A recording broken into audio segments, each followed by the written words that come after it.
Į Telšius vežau automobilį pritaikytą neįgaliajam. Pirmas jo prisėdimas už vairo. Ir papasakosiu, kaip galima gauti finansavimą, kuris padengtų 100% šitos įrangos kainas. Kolegos, turiu labai gerą naujieną. Žiūrėkit, kokią įrangą gavom ir kokią įrangą sumontavom. Ateikit. Žiūrėkit, šita įranga yra pati kompaktiškiausia, nes jinai labai priepa torpedos, nes kitos įrangos realiai jos yra per tiek, nes ten daugiau visokių vamzdelių yra. O čia tik vienas vamzdelis ir dėl to jinai gali taip ar taip prisidėti. Pažiūrėkit, kaip čia estetiškai. Realiai jokių papildomų ten tokių trikampių nieko nėra. Dar šitą įrangą įsiskiria tuo, kad, žiūrėkit, aš tik tais paspaudžiu šičia ir paspaudžiu mygtuką ir jinai užsifiksuoja. Dabar mes ką galim padaryti? Užvesti mašiną ir įjungti D raidelę ir dabar žiūrėkit, aš taip pabiškutį biškį priekį ir atleidžiu. Spausti nieko nereikia ir jau vėl važiuojam. Kai noriu užfiksuoti stalį, vėl paspaudžiu mygtuką, stabdys susifiksuoja ir galiu vėl tą paspausti. Bet čia yra geras tame, kad žmonėm, pavyzdžiui, kurie turi mažus automobilius arba čia kažkur kažkas yra mažai vietos, šita įranga bus idealiai gerai. Jiems nebereikės keisti automobilio, nes įrangos neturės.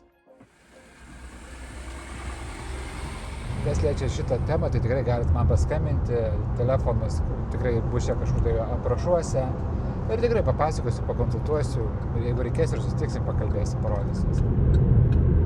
Jau atvažiavau į Telšius, tai šitą gražų automobilį jau turiu atiduoti klientui, kur sumontavom rankinį valdymą ir tada jau važiuosiu namo. Lietus lyja greitai į mašiną ir pas klientą. Važiuoju ir jau laukia. Važiuojam!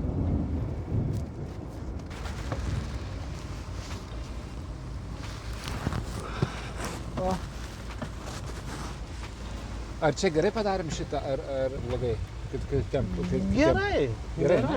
Okay. Čia padarėm apsaugą, kad nenusidaužytų. Tai kaip tau kažką padėt su vežimėliu? Ne, aš nemoku dar su tom sėdynėm. Ai, va.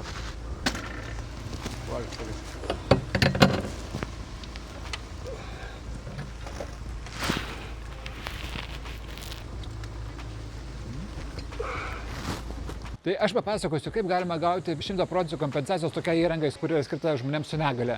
Pirmoje vietoje paskambinat mūsų konsultantui ir konsultantas viską labai aiškiai papasakos, išklausinės jūsų tam tikrų dalykų ir visą planą labai aiškiai sudėlios. Vienas iš pagrindinių aspektų yra, kad jūs per 6 metus nebūtumėt gavę kompensacijos įrangai, nes tai yra teikiama kas 6 metus šitai įrangai. Antras dalykas, turit turėti išvadą iš ATOS dėl automobilio pritaikymo. Jeigu tokius 2 dalykus padarot, turit, viskas gerai, skambinkit, jau tarsimės dėl laiko, kad jūs atvažiuotumėte ir mes viską tai galėtume padaryti. Trečias dalykas, jeigu kartais neturėtumėt pinigų, nes tai yra kompensacinio pobūdžio mechanizmas, tai yra jūs turite pirmą išleisti, tada jums kompensuoja, tai jeigu neturėtumėt nieko tokio, mes tiesiog jums paskolinsim tuos pinigus. Suprantu, yra labai painu suprasti, kaip vyksta visas kompensacijų mechanizmas, kas liečia neįgaliųjų įrangų pritaikymus, kaip valstybės kompensuoja. Tikrai labai sudėtinga ir aš tikrai labai daug laiko sugaišau tam dalykų, kad suprast. Jeigu jūs norėtumėt, kad būtų viskas paprasčiau, paskambinkit mums, mes viską labai aiškiai, žmogiškai, pagal jūsų poreikiai papasakosim, kaip viską padaryti.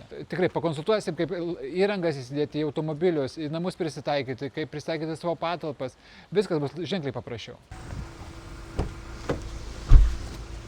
Važiuosim? Važiuosim. Pirmą kartą. Taip. Dabar dar reikia. Palauk, aš gal tau papasakosiu iš karto, ar tu iš karto jau taip? Aš jau bevažiuodamas įprasiu. Nu gerai, čia toks mygtukas yra, žinai. Aš mačiau. Matei? Mačiau jūsų video.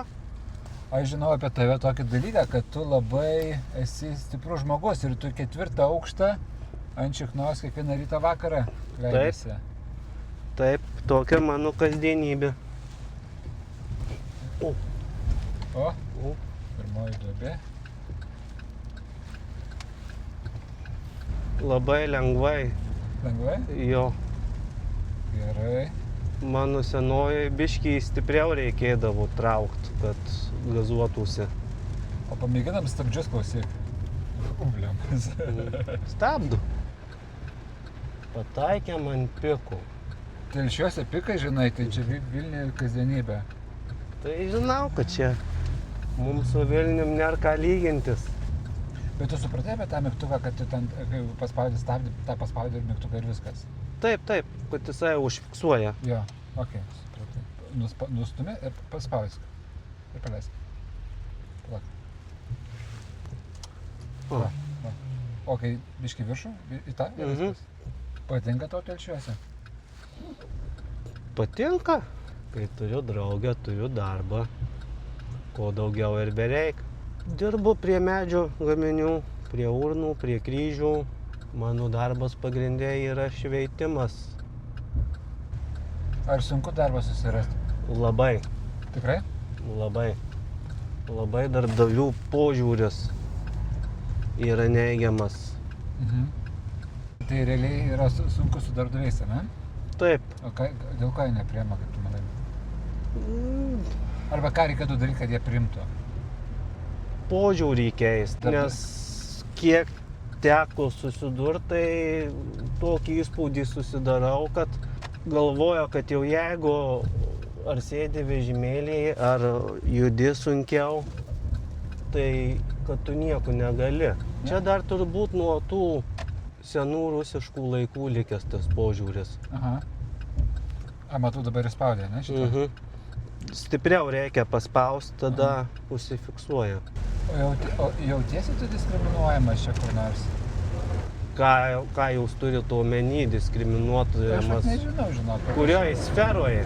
Nu, nežinau. Pavyzdžiui, ta diskriminacija, tai aš galiu pasakyti, va dabar man reikės perregistruoti mašiną Aha. ir aš turiu gyvai fiziškai važiuoti į regitrą, o telšiuose regitra yra nepritaikyta, tai čia skaitau, kad irgi yra diskriminacija. Nu, jo. O, klausyk, čia mes nardom, plaukiam. Visi dokumentai, čia ir tavo dokumentai nėra čia. Čia tau. Gerai, ačiū labai. Gerai naudotis. Ačiū. Ai. Sėkmės jums.